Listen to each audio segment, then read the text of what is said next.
Oklahoma teachers packed the Capitol for the 5th consecutive day as part of a walkout to demand more funding for education. WUFT's Mary Grace Scully spoke with a UF grad who is now a teacher in Oklahoma City and participating in the walkout.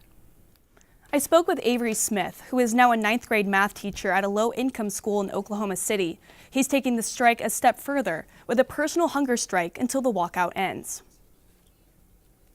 I was just looking for a way that I could give a little bit more of what I had, and after a little bit of thought, I realized, I can pray and I can fast, and so that's what I'm going to do. And so that was 5 days ago. Avery Smith, a 23-year-old who recently graduated from UF, is participating in a walkout like hundreds of other Oklahoma teachers. I didn't expect it to be this bad, and I certainly didn't expect there to be a strike going on the first year that I moved to Oklahoma to be a teacher. While in Gainesville, Avery volunteered within the school district, serving on the board of Project Makeover, a group that renovates elementary schools.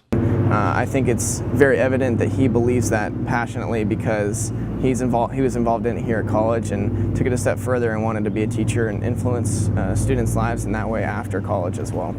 The Oklahoma strike is ongoing, despite a new raise for teachers, in order to get more funding for school resources. Some people talk about having textbooks that are 30 years old. I don't have textbooks in my classroom.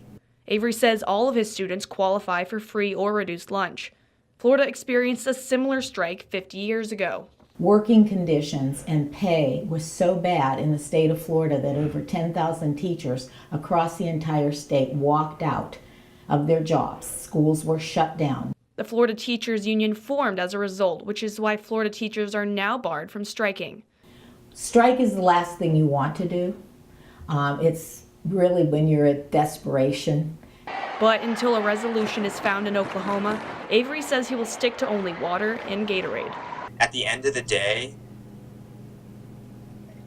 there's been so much neglect in Oklahoma in schools. There's been so little funding that any small setback, any short-term difficulty that our communities are facing are 100% offset by the benefits that we're going to reap.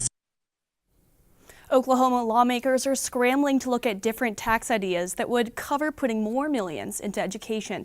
They've already boosted taxes on cigarettes and oil production to pay for the teacher raises.